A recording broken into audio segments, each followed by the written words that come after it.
Welcome back, college baseball fans. We're here for another episode of the College Baseball Show live here, brought to you by 6'4 Analytics and Just Baseball Media.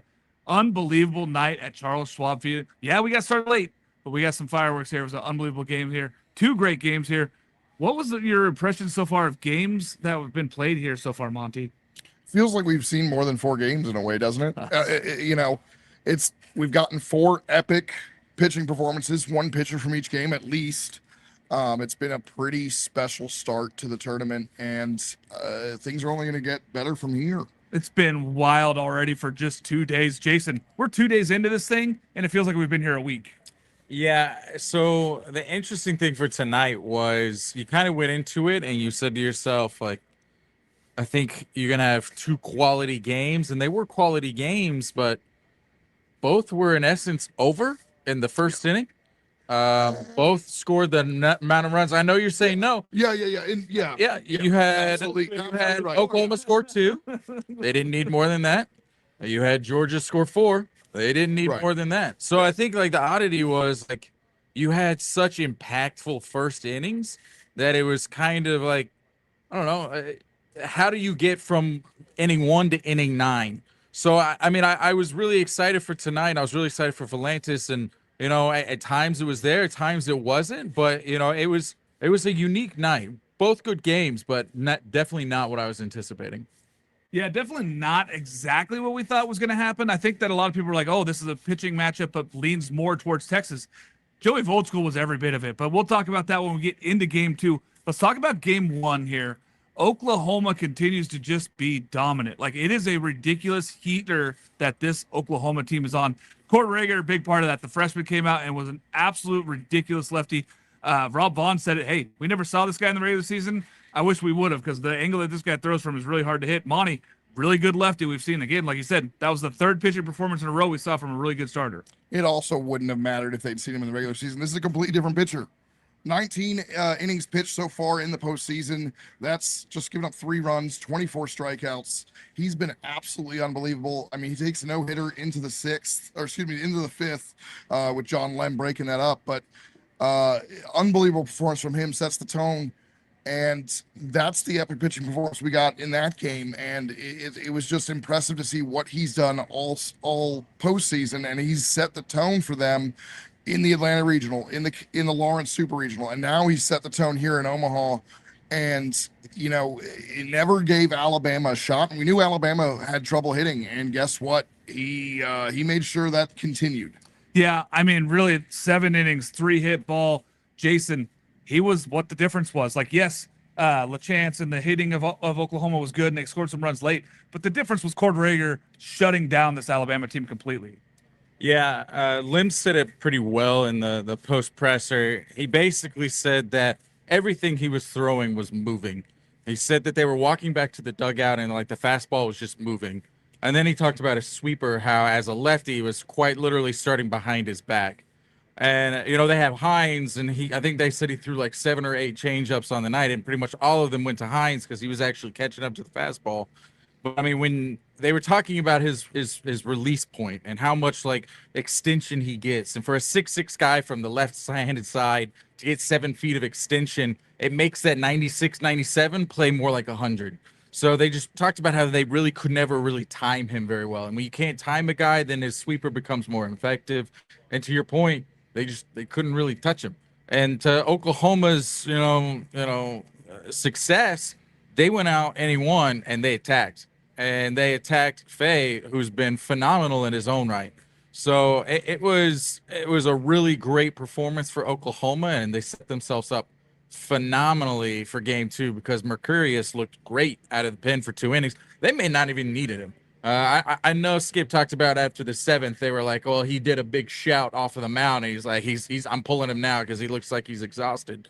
But it looked like he could have kept going. So you have to really like, if you're Oklahoma, where you're sitting. Yeah, I really want to talk about the Oklahoma offense a little bit more. Yeah. I mean, we got to talk about the Quebecer. What he did, he for those that weren't watching, first inning, he twists his ankle, second base, his first, second inning. He claims it wasn't a twisted ankle, Yeah, but it looked like it looked like a rolled ankle on tape. Yeah, as somebody who rolls his ankle on flat ground, I feel like I'm an expert on twisting your ankle, and that's a twisted ankle. And if he didn't twist it, why is he limping around like he did? Just saying. He had his Kirk Gibson moment in the sixth. I think that was the pivotal moment there. I know you were looking for it, Jason. This is why he wanted to go first. This is why he wanted to go first. Yeah. But he had that moment, and he was taking his time getting around the bases because he was hurting. But, I mean, guess who leads the country in home runs since May 1st? Deiten Lachance. Is it Lachance? Well, it's Lachance. Okay. And it's also Oklahoma. Oh, I did not know that Oklahoma as a team leads since May 1st. No, it is Lachance. It's not Oklahoma. It's Lachance. I don't have the notes on I was like, I bet it's Georgia. Georgia still leads with 174 big ones, make it 175, but we'll talk about that here later. Yeah, no, I mean, they've scored 6 straight games, all 6 wins since losing that first game to Georgia Tech. They have scored 8 runs or more in all of those games. Everyone coming in was talking about Oklahoma's offense and their lack of power, and they just dropped 9 runs there on Alabama. Tyler Fay is no joke. I picked Alabama, right? And the offense was very good, and Jason Walk setting the tone from the get-go. Absolutely phenomenal from them. They immediately got out the 2-0 lead there with Gamble. Yeah, Gamble hit the double in the gap to make that. I was just remembering what his GPA was because he's got a 4.0 GPA. So that's a stat that's important for life, Jason. Yeah, I mean, here's the thing. You look through the Oklahoma lineup, Jason, and we talked about it a lot. Hey, they have a hard time catching up to the fastball. They have a hard time. Tyler Fay's a hometown boy. He's going to have a good day here. One, Tyler Fay wasn't bad. That wasn't his worst stuff, but it wasn't his best stuff. But every player in the Oklahoma lineup outside of Branch got a hit. I mean, this is the kind of lineup that can scare you at the World Series. Yeah, I mean, they've got a lot of depth. Like Willits, I think we talked about this a little bit. He's probably like pretty an unheralded shortstop, and in his own family. Yeah. His brother went #1 overall, so that's pretty impressive. So yeah, I think they mentioned that on the. It's like, come on now, like don't talk about that. Like he's on the field, talk about him. Yeah. But we talked about this morning. I basically said like, are you gonna throw to Lachance? Like, are you gonna do it? And they said like, hey, this was supposed to be a strike to ball. Like it was one of those like concrete mixers where it's like that slider that just kind of hangs and like stays in the zone, and he destroyed it. Didn't matter if he only had one leg or I don't know how many legs he thinks, whatever. He destroyed that ball. So I think they're a team that can capitalize on mistakes, and they also steal a ton of bases. Yeah. They're a team that will take advantage. They're almost like a West Virginia-esque type of offense. Like they have a few guys above that 1,000 OPS, obviously like the Chase, but they're not a team like a Georgia where their 8-hole hitter has like 7,000 home runs. So it's a unique, different offense, but it is still a good offense. Yeah. The thing is, too, you look at it, Alabama now has nobody over a 1. OPS. Not one single player over a 1. OPS. It's going to be a tough road for them. They're going to get Riojas, as we're going to talk about that next game. They're going to be playing him on Monday. Let's talk about the evening game, fellas. Joey Volchko. Stanford. Yeah. I've seen him throw live 7 times in his career, and the guy has been hit or miss. It's really been elevator music. Like, you're like, hey, this guy's great. This guy's bad. He's had some okay games. Like, this was the best I have ever seen him in his career. Monty, I'll start with you, and then I'm going to go over to Jason here on this one because I want to talk more about what we saw from him. That cutter was absolute filth, but so was every other pitch he had. Yeah, obviously, I've followed him pretty closely since Stanford joined the ACC his sophomore year. Seeing him in Team USA and the Cape Cod League going into his sophomore year, that's what we're really confident in this Omaha caliber team that we thought Stanford had. And it was really relying on Matt Scott, who's also at Georgia, and Joey Volchko to kind of anchor that rotation and deliver what we thought could be an Omaha caliber Stanford team. We were ultimately wrong, and I'm not bitter about that at all. Yes, I am. But Volchko has turned the corner here in Athens. But at the same time, we hadn't seen this Joey Volchko at all in his 3 years in college. Not 3 years. Not in his entire time. And I don't know about all of his high school performances. Yeah. This has to be the best performance that he's ever had in his career. Jason, we talked a lot about, hey, how much of an advantage is it to win game 1 and then to also use limited pitchers? They used one pitcher to go through the whole game. Complete game for him, man. I just got cut off. Yeah.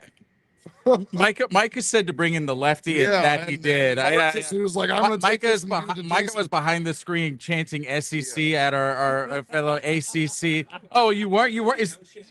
No. That was I an think he was SEC. chanting Boomer Sooner. I just want to. I do want to comment. You gave a hard time about Oklahoma being that traditional SEC power, and now you're claiming Stanford as this ACC standard just a day later. So quite lovely to see from you, sir. You can look back at my notes from last year. I did have Stanford in, but now I'm never going to get hoodwinked by Stanford again. I'm just saying. What were we even talking? Oh, Volchko.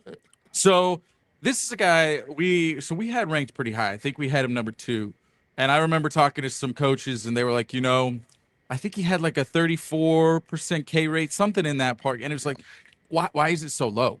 It was like, this is a guy who's got a 94 to 96 mile per hour fastball. He's got a really good cutter. He's got a power hammer to him. And it was like, what is he missing? Yeah. And I think Wes kind of mentioned it. They were like, we think we can get a little bit more swing and miss out of it. We can add in a sweeper. And really, he mentioned that all of his pitches in glove side. So basically, like for those that are watching, like if you're a pitcher throwing from the right side, it means it's going to end on the left. So everything that he throws pretty much goes left. He doesn't really have that changeup that dives arm side to the right. In on the right. Exactly. So I think the best one you saw with Aiden Robbins in that 3-2 count, he threw that cutter, and you could tell he saw fastball and just swung right through it. And so honestly, that's what I saw. Is I saw a lot of swing and miss, because it seemed like they were sitting like a stagnant fastball, and everything was moving away from them. Yeah. Jason and Mark, like, did you guys feel, so he has a little bit of trouble with that first batter, but he comes back, gets the strikeout there, but then it's something flipped. And it seemed like from the get-go, after he strikes out the side to start this game, it felt like from the get-go that he was going to be on. So I'm going to reference the press conference once again. So Wes actually made it, or no, it wasn't Wes. It was Schloss. He said, "Oh, he'll pull some." The first 2 sliders he threw, he pulled. He pulled into the dirt. Yep. And so he talked about that 3-1 count was probably, I don't know. I didn't get a good view of it. But the 3-2 pitch, it settled him in, and I thought it was a phenomenal question from whoever asked it in the presser. What's funny too is we talk about it may have been a ball, may have been a strike, ABS, but would you use ABS on the first batter of the game? No, like it doesn't matter. Definitely not. So whether it's a ball or strike really doesn't matter because the ump called it a ball. Yeah, I mean, and here's the thing. Great at bats, but at the end of the day, Joey Volchko did dominate the game and really shut this team down. On the offensive side, not a lot of home runs. The wind was blowing in a little bit, and a lot of those balls, I mean, even the ball that Daniel Jackson hit to right field probably gets out. Wes Johnson said in the press conference, that ball's way out of our ballpark. There's some balls here. Kenny Ishikawa hit one, probably out of our ballpark. Ryan Lujo, especially with the magnets. Lujo hits that ball down the left field line off the 335 foul pole. Somehow the umpires missed it and called it a triple at first and had to go back and review it, which it was clearly a home run the whole time. He hits that ball in the first inning, and you're like, okay, that's a home run. That's like the one that we're going to see. We didn't see another home run from this team. The offense, though, can score in a lot of different ways. I'll let you start with this one here, Monty. Yeah. That's I mean, scary offense. Let's finish. Let him finish, too.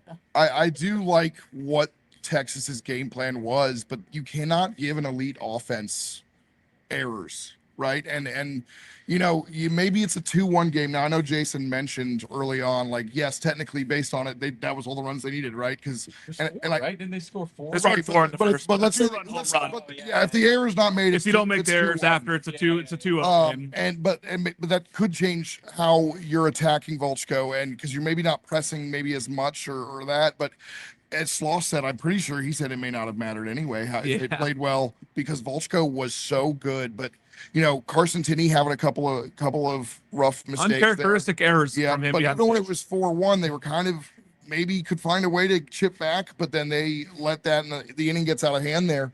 But yeah, defensively not great, but you contain DJ and you contain Phelps. You're thinking that's a pretty good game plan, but ultimately, you get dominated here because it didn't really matter what Georgia's offense did. Yeah. When you got, I mean, it's just unfair at that point because Georgia doesn't need to even unleash their elite level offense. And like Jason alluded to earlier, the 4 runs they scored in the first was way more. It was 3 extra runs. 2 extra runs they didn't need.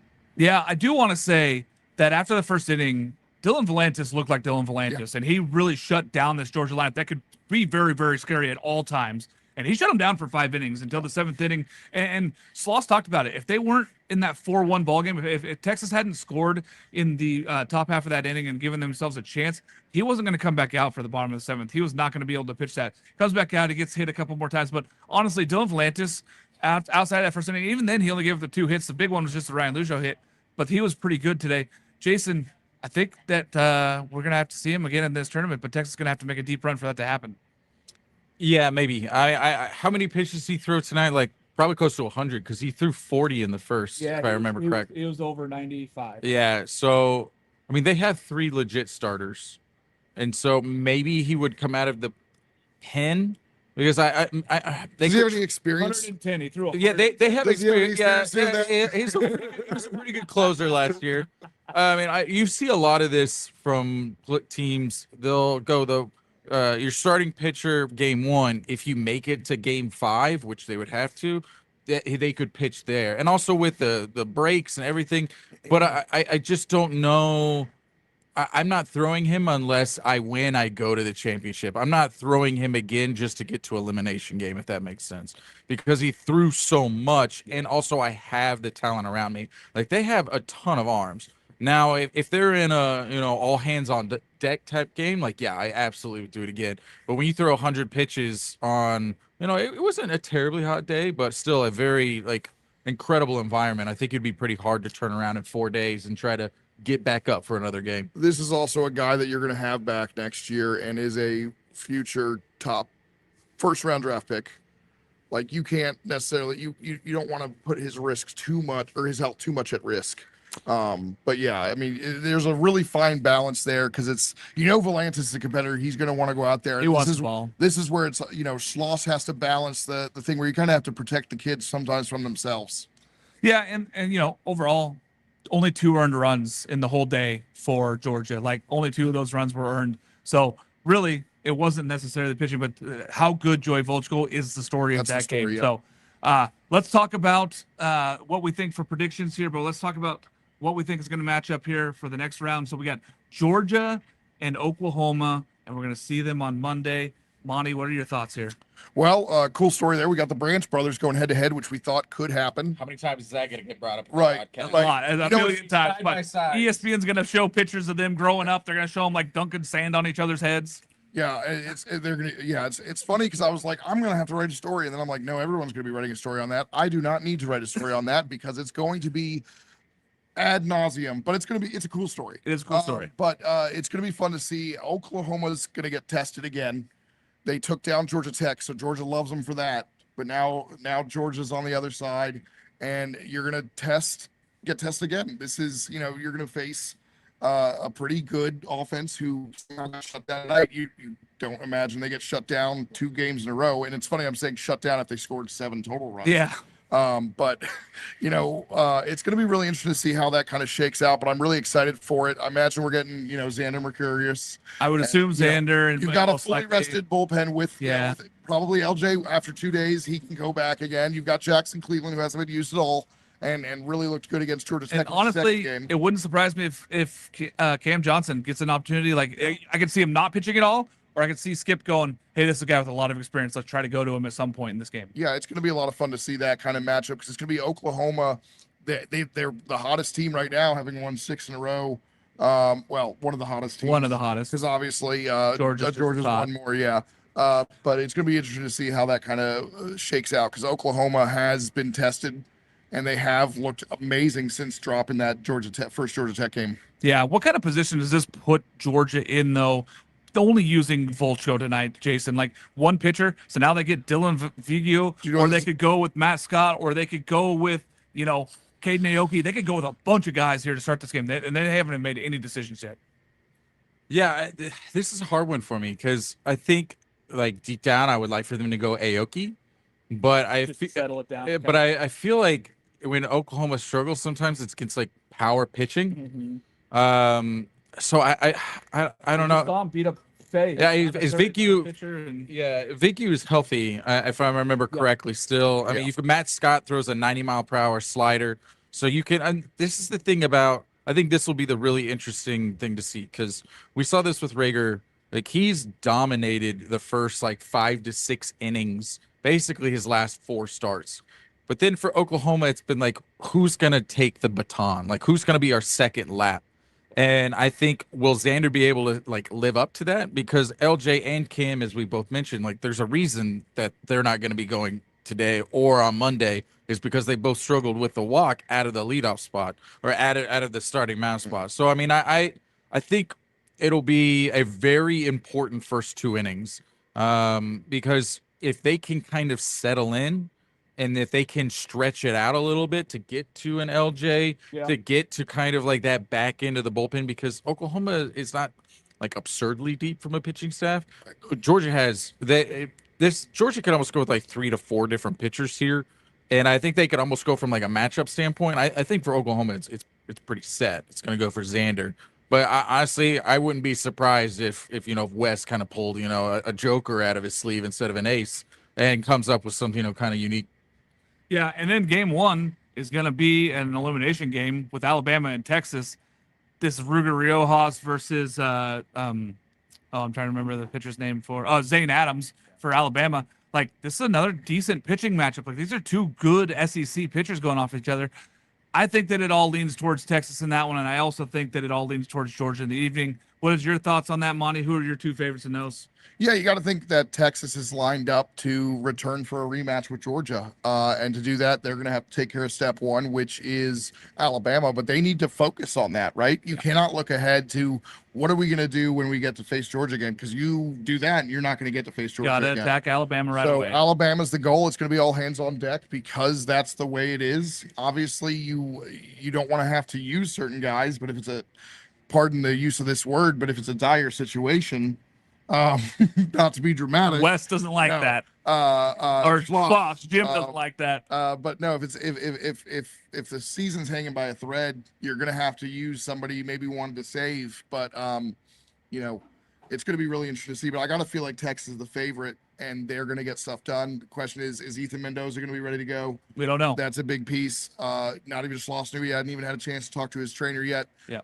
So it's gonna be really interesting to see what's going on there. But again, Alabama's hitting woes continue. I don't see that changing. Yeah. And it's gonna be Texas.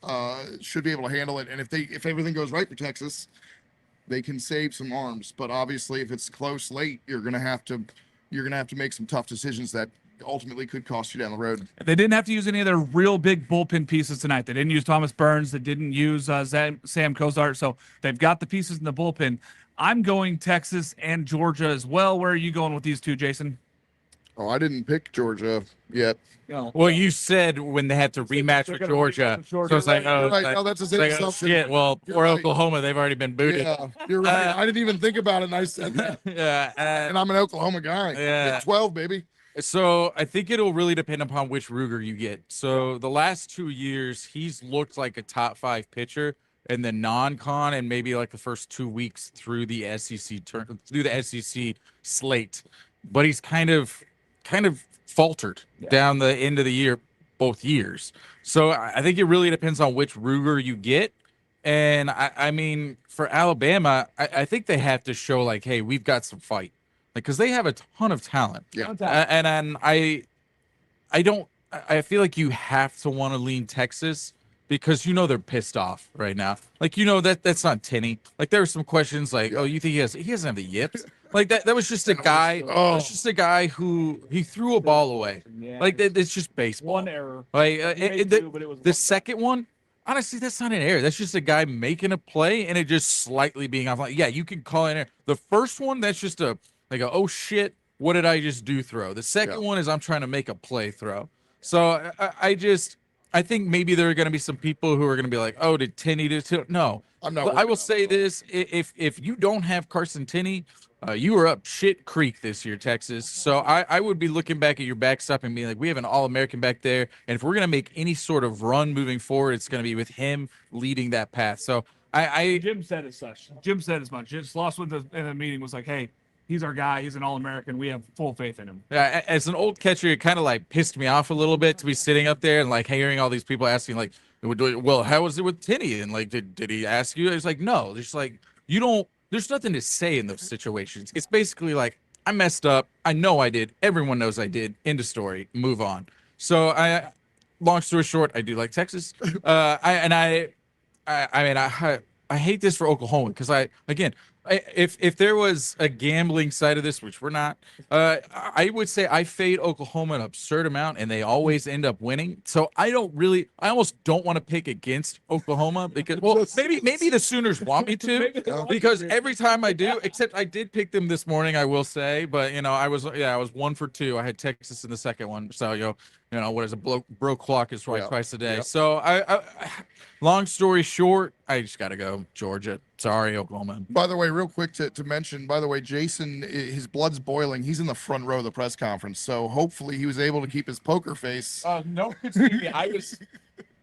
I generally like to make eye contact with the coaches because I'm not in there like typing or like thinking. I just want to like hear.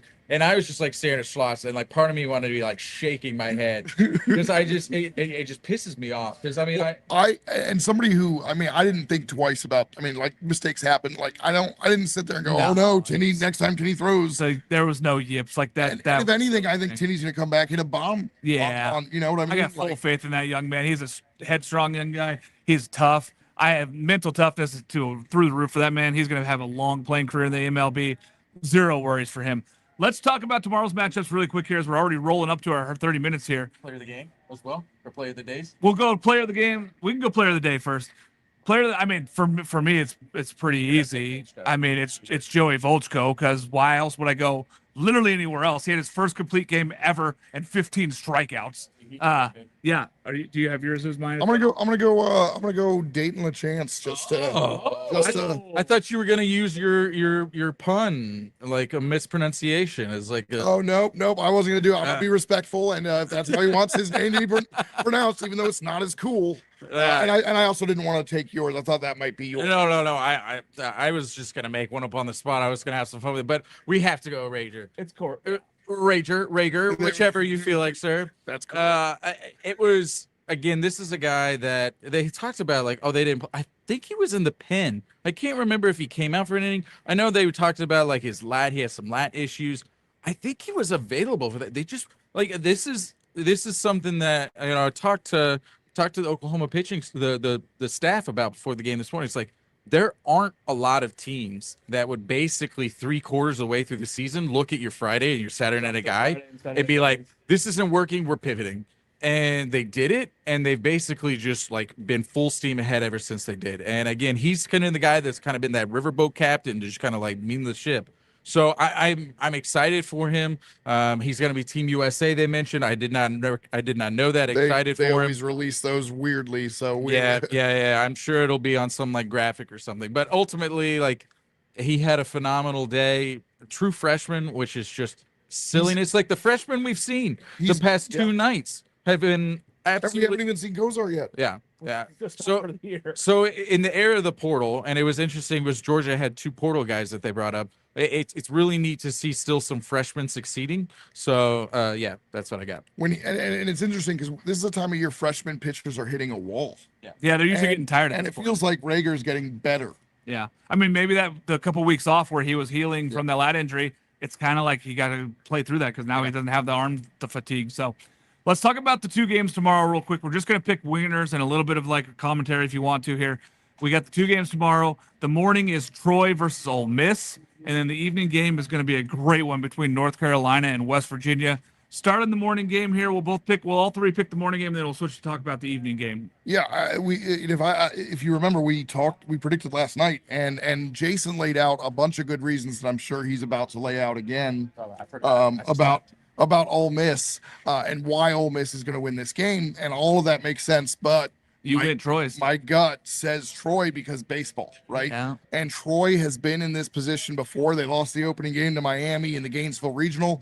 What did they do to the Gators? They smacked the Gators around, who is the team I had in Omaha in the preseason. Yeah. So I'm gonna go Troy there. And if you want me to go ahead and make my other pick, I'm gonna stick with North Carolina there. It's gonna be tough because it's just gonna depend on how everybody handles how they handle Maxx Yehl.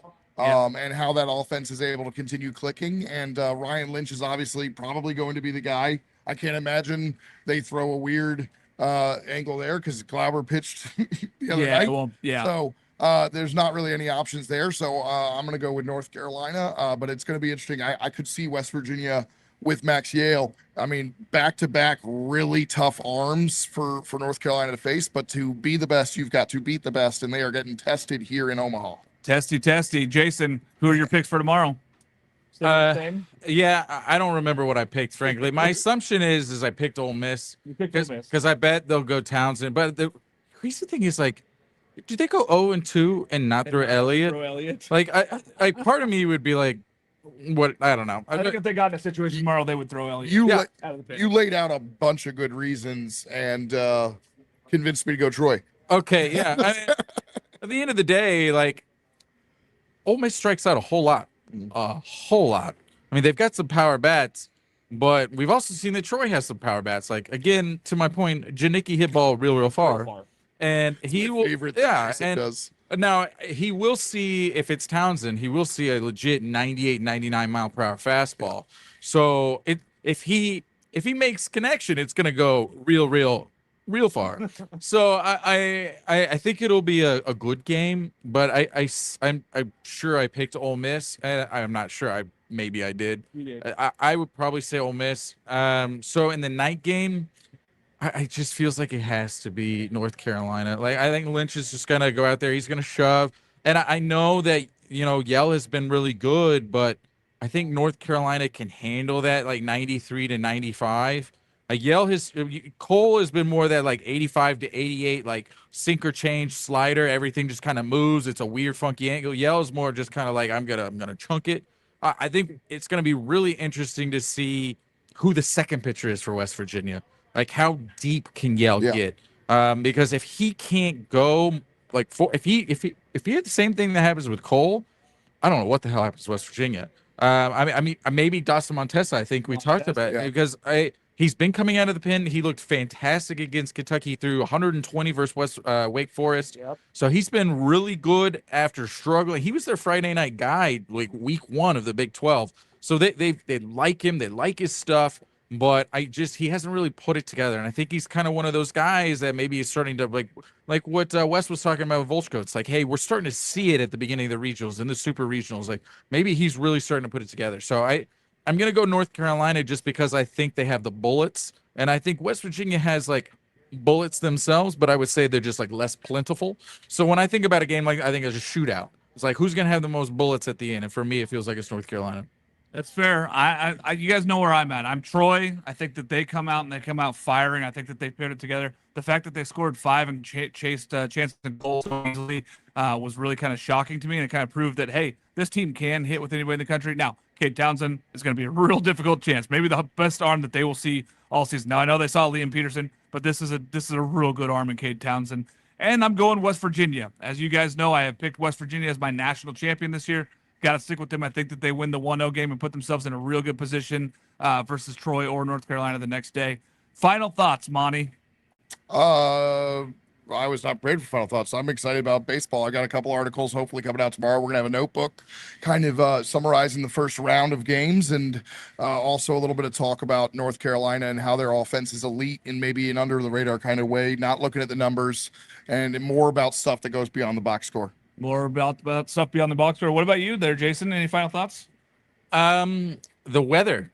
Thank you so much for the weather. So we were bookended by rain on both sides, and somehow we basically made through with about a 30-minute delay for the evening. And as Shaw said, they sped it up because of the speed of the second game with all of the strikeouts. So it was a great day for baseball. Really excited for day 3, and I think it's going to be a good one. Great day for baseball and therefore the world. Great day for baseball. And listen here, folks, we're going to be out in Baseball Village tomorrow morning before the game. So if you see us out in Baseball Village, come by and say hi. We're going to ask you some questions for the College World Series. And Homefield Apparel. Homefield Apparel, if you use our code JBB, you get 20% off of your first order through Homefield Apparel. We'll see you guys out there live in Baseball Village tomorrow. We'll be out there. Can't wait to see you guys in the morning.